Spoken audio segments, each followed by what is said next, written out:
Hello student. अब हम लोग रिवीजन प्लान में आते हैं। रिवीजन प्लान जैसे क्लास में हम लोग डिस्कस करते थे कैसे रिवाइज करना है। तो अब जो जेईई मेन का डेट फिर से आगे बढ़ा है, तो मेरे पास मौका है कि पूरे सिलेबस को एक बार फिर से रिवाइज कर ले। तो जो एक शेड्यूल प्लान भेजा गया है, उसी शेड्यूल प्लान के अकॉर्डिंग हमें काम करना है। प्लान काम ये करना है कि मतलब जिस दिन जिसका शेड्यूल है, मानो मैथमेटिक्स में सीक्वेंस सीरीज का शेड्यूल है, तो उस दिन एट एनी कॉस्ट थोड़ा एक्स्ट्रा मेहनत करके भी, जितना काम करते थे उससे थोड़ा ज़्यादा काम करके, मानो हम 5 घंटा पढ़ाई करते थे, हमें 7 घंटा पढ़ना पड़े तो 7 घंटा पढ़ाई करें, बट सीक्वेंस सीरीज का काम उस दिन कंप्लीट करें, क्योंकि उसी के अकॉर्डिंग दूसरा टॉपिक भी डिपेंडेंट होगा, डाउट भी होगा, टेस्ट का डिस्कशन भी उसी के अकॉर्डिंग एडजस्ट किया गया है। और हमको अभी विश्वास है कि अभी भी जो बच्चा पूरे दमखम के साथ जेईई मेन का रिवीजन प्लान में लग जाएगा, तो जेईई मेन में फिर बहुत अच्छा कर सकता है। तो ज़्यादा समय नहीं लेते हुए हम काम शुरू करते हैं। फर्स्ट टॉपिक तुम्हारे रिवीजन प्लान में है sequence and series. Sequence and series series तो हमें जहाँ तक लगता है, जो हम क्लास में तुम लोग को पढ़ाए थे, जो पास आउट का बैच था, उसका पहला टॉपिक भी हम पढ़ाए थे सीक्वेंस एंड सीरीज। और जेईई मेन के हिसाब से वेरी वेरी इंपॉर्टेंट, क्योंकि हम सब लोग फेमिलियर हैं। वो आदमी 2 बार 3 बार जेईई मेन दे चुके हैं, जो पास आउट में हैं 4th बार देंगे। जो 12 अपियरिंग बच्चे हैं वो दोबारा जेईई मेन का एग्ज़ाम देंगे। तुम एक चीज़ गौर किया होगा कि इस टॉपिक से, सीक्वेंस एंड सीरीज से कम एक क्वेश्चन तो हर पेपर में है, किसी पेपर में 2 क्वेश्चन भी है। तो 25 में से 2 क्वेश्चन यहाँ से है, तो टॉपिक तो इम्पॉर्टेंट है। सेकेंड थिंग कि इस टॉपिक में जो हम काम करें, क्लास 10 से हम अर्थमेटिक प्रोग्रेशन पढ़े हैं। अर्थमेटिक प्रोग्रेशन क्लास 10th में ही पढ़े हैं, उसी को आगे कंटिन्यू करना है कि 11th में ही पढ़े थे। तो यहाँ पे हम रही बात कि कैसे इसका प्लानिंग करेंगे सीक्वेंस एंड सीरीज का। तो प्लानिंग सेंस ये करते हैं कि जितने भी थ्योरी पार्ट है थोड़ा शॉर्ट में, बट जो इम्पॉर्टेंट पॉइंट है उसको पहले हम डिस्कस कर लेते हैं। उसके बाद फिर इसके रिगार्डिंग क्वेश्चंस करेंगे, फिर डाउट डिस्कस करेंगे, और फिर जो मेरा टेस्ट पेपर या जो टेस्ट आएगा उसको पेपर सॉल्व करना है। तो सीक्वेंस सीरीज में एकदम बेसिक से रिवीजन भी करते हैं। जैसे पहला टर्म था सीक्वेंस, डेफिनेशन पे आते हैं। सीक्वेंस, ये क्या है सीक्वेंस? देखो सीक्वेंस को ऐसे समझते हैं, सीक्वेंस ए मैपिंग, मैपिंग भी हम पढ़े हैं। सीक्वेंस क्या? A mapping. A mapping, mapping क्या है कि कोई फंक्शन है F N to C. N क्या है? Natural number. सी क्या है? कि any complex number. A function N to C, then F of N equal to T N, और n belongs to natural number. It means कि n belongs to natural number, मतलब n equal to 1 2 3 this one. मतलब मान लो n equal to natural number की बात करें तो 1 2 3 into this one, इसकी बात करेंगे तो n इक्वल टू 1 पुट करेंगे तो क्या होगा? f of 1 this equal to t1, f of 2 this equal to t2, f of 3 this equal to t3, this one. Means ये f1, f2, f3, this one, इसी को हम सीक्वेंस बोलेंगे। ये बोलें, और इसी को हम बोलते हैं t1, t2, t3, this one, इसको सीक्वेंस बोलें। या इसको शॉर्ट में केवल tn लिख के और करली ब्रैकेट्स में डालें, that is called a sequence. तेरे बाद सीक्वेंस। फिर रही बात, तो जैसे सीक्वेंस का डिफिनेशन क्या बोलेंगे? सीक्वेंस एक फंक्शन है जिसका डोमेन क्या है? नेचुरल नंबर है। डोमेन क्या है? कोई कॉम्प्लेक्स नंबर है। मतलब, और उसके बाद आते हैं सीरीज। सीरीज क्या बोलता था? सीक्वेंस के टर्म्स, मतलब दिस को ऐड या सब्ट्रैक्ट करें, that is called a series. फिर से आते हैं टाइप्स ऑफ सीक्वेंस। 2 टाइप का सीक्वेंस है। सीक्वेंस 2 टाइप का। First finite sequence, finite sequence. दूसरा क्या है बेटा? Infinite sequence, infinite sequence. तो देखो जैसे नाम से लग रहा है कि सीक्वेंस है जो पैटर्न को फॉलो करेगा वो फाइनाइट, इसमें नंबर ऑफ टर्म्स क्या हो, फाइनाइट हो। इसका सीक्वेंस का नाम से लग रहा है इनफाइनाइट, मतलब उसमें नंबर ऑफ टर्म्स कितना हो, इनफाइनाइट हो। अगर किसी सीक्वेंस में नंबर ऑफ टर्म्स फाइनाइट है that is called finite sequence. अगर किसी सीक्वेंस में नंबर ऑफ टर्म्स इनफाइनाइट है तो इनफाइनाइट सीक्वेंस। वो दोनों टाइप का सीक्वेंस पढ़ना है, फाइनाइट भी और इनफाइनाइट भी। फिर बात आगे बढ़ाते हैं, प्रोग्रेशन।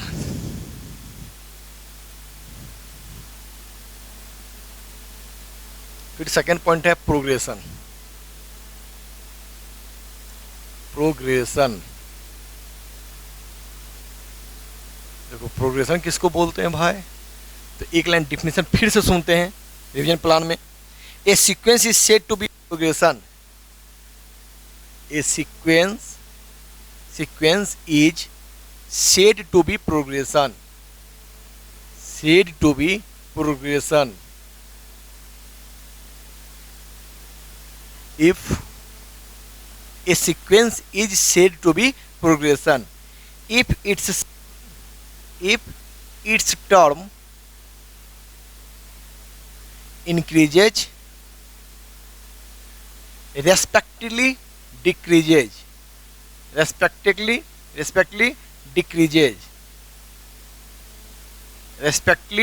decreases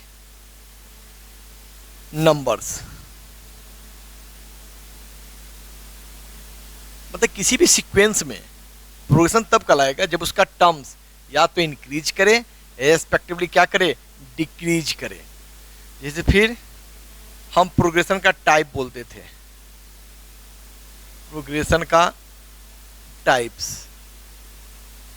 तो मेन टॉपिक यहाँ से शुरू किए थे, याद करो तुम लोग। तो पहला था अर्थमेटिक प्रोग्रेशन जिसका नाम बोले थे एपी, दूसरा नाम था ज्योमेट्रिक प्रोग्रेशन जिसको बोले थे जीपी, तीसरा था हार्मोनिक प्रोग्रेशन नाम था एचपी, और फोर्थ था एक और सीक्वेंस एजीपी, और फिर कुछ मिसलेनियस, एजीपी और फिर मिसलेनियस। इतने टाइप का प्रोग्रेशन तुमको पढ़ना था कि arithmetic progression, geometric progression, harmonic progression, arithmetic geometric progression और कुछ मिसलेनियस प्रोग्रेशन। फिर हम पूरे डिटेल से नहीं जाएंगे, जितना कॉपी में पढ़ाए थे। अगर एक रिवीजन का एक राउंड तो कॉपी देख ही लोगे। यहाँ पर हम जो पहले बेसिक डिफिनीशन बोलते रहे, हम इसमें इंपॉर्टेंट जो टूल्स है वही डिस्कस करेंगे। पूरे टूल्स डिस्कस करना पॉसिबल तो फिर नहीं होगा, वो फिर तुम्हारे लिए यूजफुल भी नहीं होगा।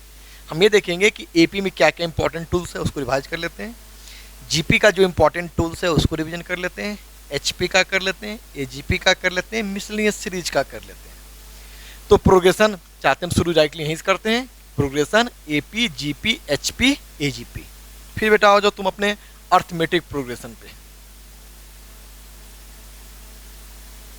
एपी, एपी तो देखो डिफिनेशन जहां तक हमें मालूम है, एक लाइन फिर से बोलते हैं definition. Arithmetic progression is a sequence in which its terms increases और decreases by a fixed number.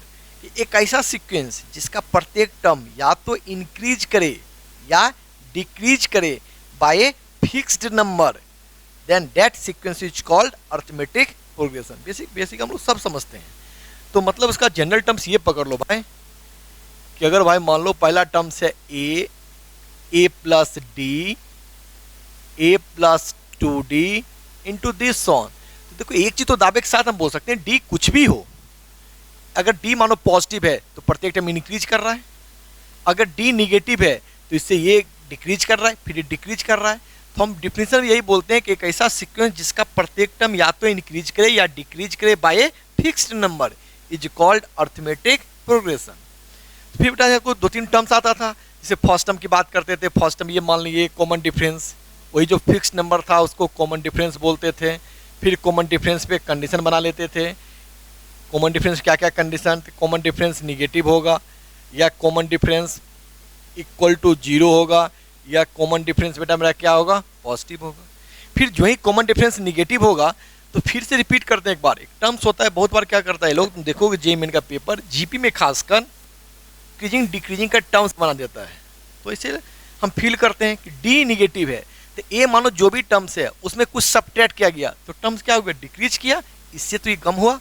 इसमें और 2 टाइम्स निगेटिव है और डिक्रीज किया, मतलब ये डिक्रीजिंग, तो डिक्रीजिंग को इस एरो से लिखते हैं डिक्रीजिंग एपी, ये डिक्रीजिंग।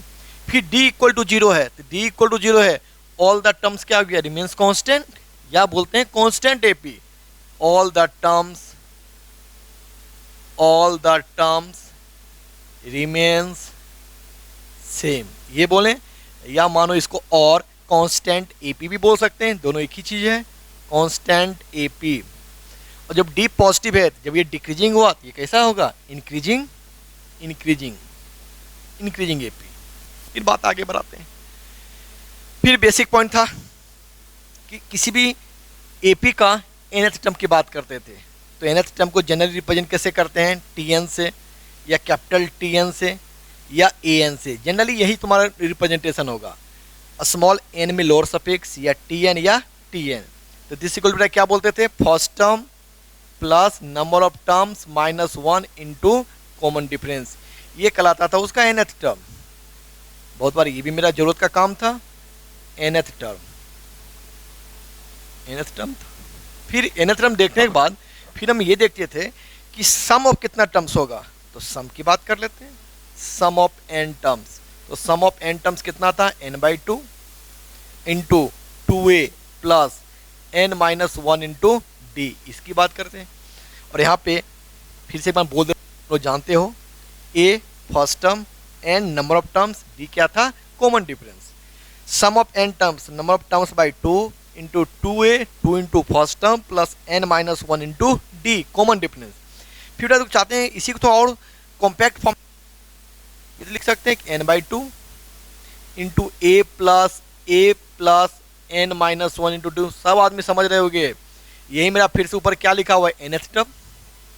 nth टर्म है तो this equal to n/2 into first term a plus last term, अगर नंबर ऑफ टर्म्स n है तो t मेरा लास्ट टर्म कहलाएगा, तो दिस Sn इक्वल टू। लेकिन ये लास्ट टर्म तभी करा रहा है जब नंबर ऑफ टर्म्स n था तब, क्योंकि यहाँ सम कितने टर्म्स का लिख रहे हैं, n टर्म्स का लिख रहे हैं, किसी कोई डाउट नहीं। ये तो बेसिकली देखो ध्यान से, इतनी बातें तो क्लास 10th में भी पढ़े थे हम लोग। अब थोड़ा आगे बढ़ते हैं, जो कुछ इंपॉर्टेंट पॉइंट्स था उसको थोड़ा देख लेते हैं, जहां से क्वेश्चन लोग कॉम्पिटिशन फ्रेम करता है। फर्स्ट पॉइंट, जैसे इसको क्या बोले, Sn, तो क्या लिखेंगे इसको, सम टू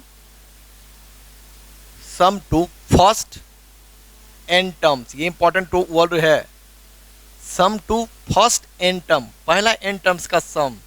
मतलब यहाँ हम शुरू किए फर्स्ट n टर्म्स, तो बच्चा बोलता है सर ये n टर्म्स का सम, तो बेटा देखो n टर्म्स का सम क्लास में भी डिस्कस करते हैं, रिवीजन में भी डिस्कस कर रहे हैं।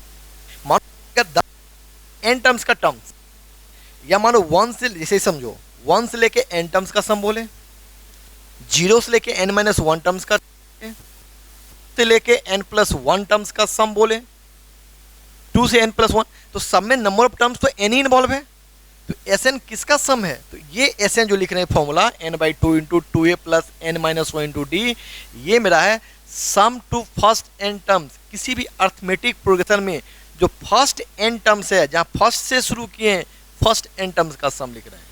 दिस विल बी, क्या लिखे, इसको लिखेंगे टर्म्स, t1 पहला term, t2 t3 plus this on tn minus 1 plus बेटा ये कितना, tn की बात करें तो फिर देखो यहाँ से यहाँ तक का ये सम रिप्रेजेंट कर रहा है sum of first n terms. तो फिर बेटा ये भी तो बोल सकते हैं 1 से लेके n माइनस 1 तक ये किसका सम है, sum of first n minus 1 terms का।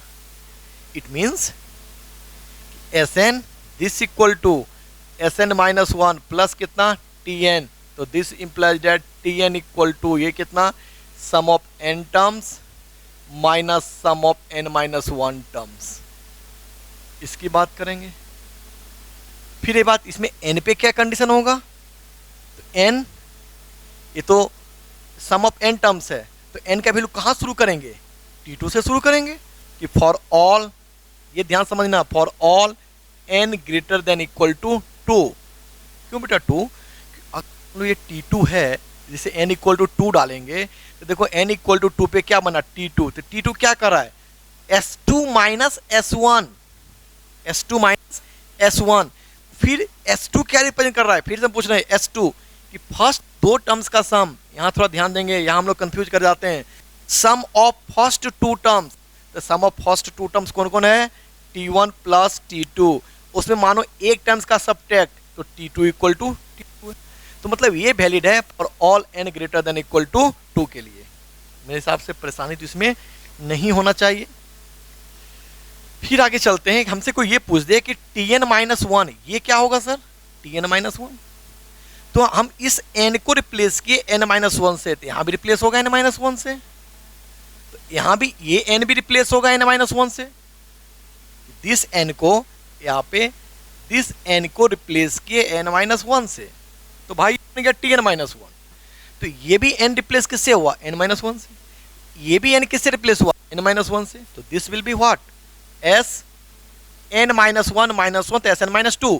फिर से एक मिनट वीडियो पॉज करके तुम देखोगे, उसे बताओ यहाँ n पे क्या कंडीशन लिखेंगे भाई, तो n greater than equal to, बोलो वीडियो पॉज करके, 3 for all n greater than equal to 3 की बात करेंगे। क्यों 3 की बात करेंगे सर अब, क्योंकि अगर आप 2 डालेंगे तो S0 कि 0 टर्म्स का सम, उसका कोई मीनिंग तो सिग्निफिकेंट है ही नहीं। जब सम ऑफ फर्स्ट n टर्म्स बोले तो यहाँ n का वैल्यू मिनिमम कहाँ शुरू होगा, 1 से। हम लोग क्लास 10th में थोड़ा इस पर ध्यान नहीं देते हैं, हम 11th क्लास में डिस्कस किए होंगे, फिर से रिवीजन में ये सब चीज़ थोड़ा देंगे, हो सकता है यहाँ से क्वेश्चन गलती करवा सकते हैं वो लोग। तो ये हो गया दिस सर। फिर बताओ जो कॉमन डिफरेंस था, कॉमन डिफरेंस क्या था, द दो कंसेक्यूटिव टर्म्स किसी एपी का, तो मान लो Tn nth term minus n minus 1 terms, यही मेरा क्या बन जाएगा, तो ये मेरा कॉमन डिफरेंस है सर, कॉमन डिफरेंस है, तो इसकी वैल्यू लिख डालो, तो दिस विल बी कितना है Sn minus Sn minus 1 minus Sn minus 1 plus Sn minus 2।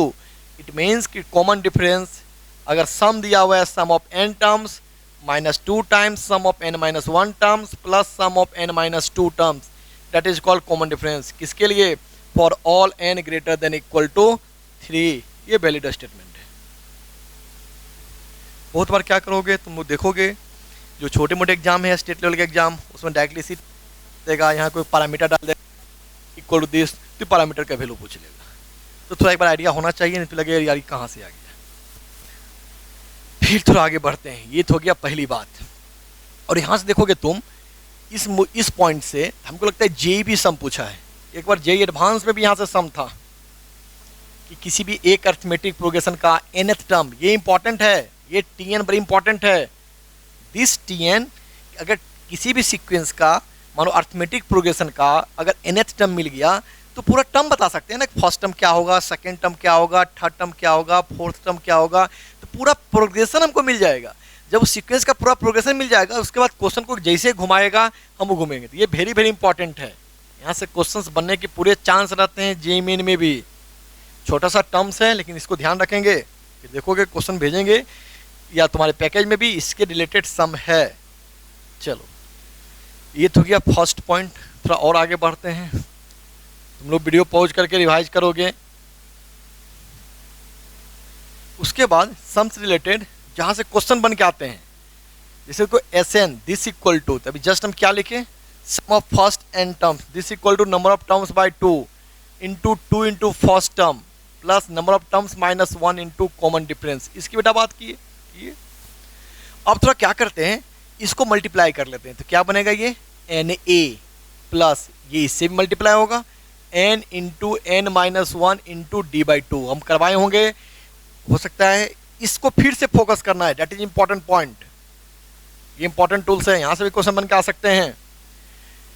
तो इसको तो मल्टीप्लाई किए तो 2 से 2 कंपलसेट हो गया, तो ये हो गया Na plus n into n minus 1 by 2 into D की बात कर ले। थोड़ा और सॉल्व करते हैं, फिर देखो ये मेरा Na है, ये कितना हो जाएगा n स्क्वायर इंटू d/2, मतलब d/2 into n d/2 multiply किए माइनस n d/2। मुझे लगता है परेशानी नहीं होना चाहिए। फिर this equal to n square into d/2, ये लिख के दिया है, अब प्लस दोनों में n कॉमन कर लो तो a माइनस d/2, ये लिख दिए सम ऑफ फर्स्ट n टर्म्स। ये बात लिखे कैसे किए, हम इसको इससे मल्टीप्लाई किए, 2 से 2 चला गया Na, n into D by to को n से मल्टीप्लाई किए, n square D by to minus n into D by to को -1 से मल्टीप्लाई की, ये टर्म कर ली। फिर n स्क्वायर का टर्म ये बना लिए, n का टर्म्स ये बना लिए। फिर ध्यान से देखो, क्या ये n वेरिएबल है नंबर ऑफ टर्म्स? ये तो वेरी करेगा, फिक्स तो है नहीं। तो n में वेरिएबल है तो n स्क्वायर इंटू कोई constant plus n into constant plus constant term इसमें एब्सेंट है। मतलब थोड़ा चाहते हैं इसको क्वाड्रेटिक से कोरिलेट करें, तो क्वाड्रेटिक का जनरल फॉर्म क्या लिखते थे? ax square plus bx plus c में ये टर्म देखो यहाँ एब्सेंट है। मतलब क्या कि दिस विल बी, बेटा ये भी बोल सकते हो d by two into n square plus a minus d by two into n, ये तो लिख ही सकते हैं ना। तो अगर n ठीक है तो एन स्क्वायर का टर्म्स है, n का टर्म्स है, बट n में कांस्टेंट टर्म फिर तो एब्सेंट कर दिया भाई, नहीं ये अंडरलाइन करेंगे, ये एब्सेंट करते हैं यहाँ पे टर्म्स। तो यहाँ पे इस टर्म्स को लिख लेंगे, इफ द सम ऑफ, कि अगर ये किसका सीरीज आया? एपी का। तो एपी में अगर n टर्म्स है, किसी भी अर्थमेटिक प्रोग्रेशन में अगर n टर्म्स है, तो उसके सीरीज का जो सम लिखेंगे वो मस्ट भी क्या आएगा? क्वाड्रेटिक आएगा। तो मतलब देखो एक कंसेप्ट हम बना सकते हैं कि जब भी कोई सीरीज एपी में है तो उसके n टर्म्स का सम क्या होगा? एक क्वाड्रेटिक। कैसा क्वाड्रेटिक? जिस क्वाड्रेटिक का कांस्टेंट क्या होगा? एब्सेंट होगा।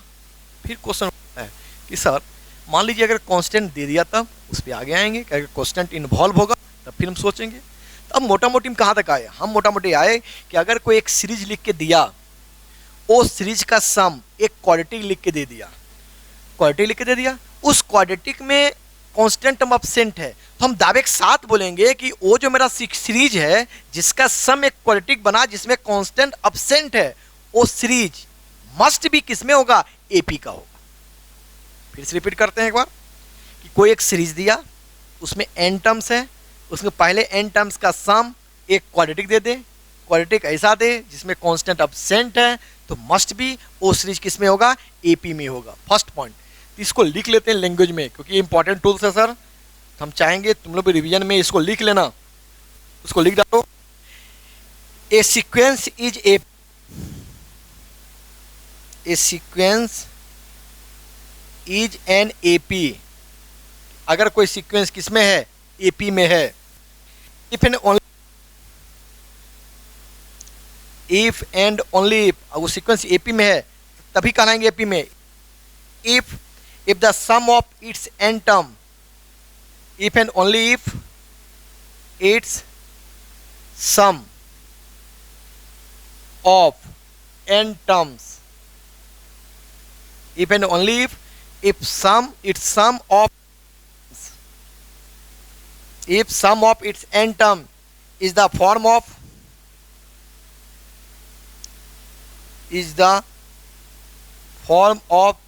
an square plus bn, where a and b are constant.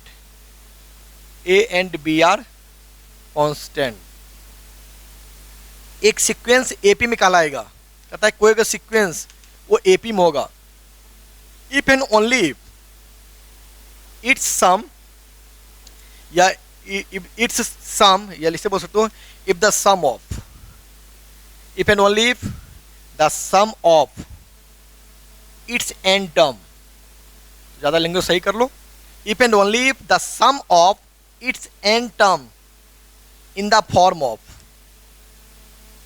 in the form of an square plus bn, where a and b are constant। अब मतलब क्या हुआ कि हम कहते हैं किसी भी सीक्वेंस को एपी में बोलेंगे। अब हमको कोई बोलता है कि कोई एक सीक्वेंस है जिसके n टर्म्स का सम इस फॉर्म में आ गया, तो हम अब दबे के साथ बोलेंगे वो सीक्वेंस किस में होगा?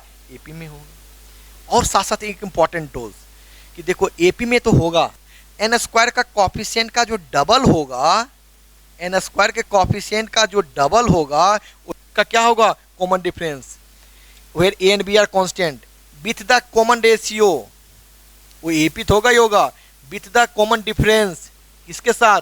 ट्वाइस ऑफ एन स्क्वायर, मतलब 2a। मतलब एन स्क्वायर का जो कॉफिशिएंट है उसका जो डबल होगा वही डबल, अगर ए एन स्क्वायर है तो एन स्क्वायर का कॉफिशिएंट है, इसका डबल मतलब 2a, उस एपी का कॉमन डिफरेंस होगा। मेरे हिसाब से काफ़ी बार बोल चुके हैं, अब थोड़ा और आगे बढ़ते हैं। अब बात ये उठाते हैं कि सर मान लीजिए कि अगर वो उसमें कांस्टेंट दे दिया तब क्या होगा, क्योंकि यहाँ से क्वेश्चन एकदम बनने के पूरे पूरे चांस रहते हैं।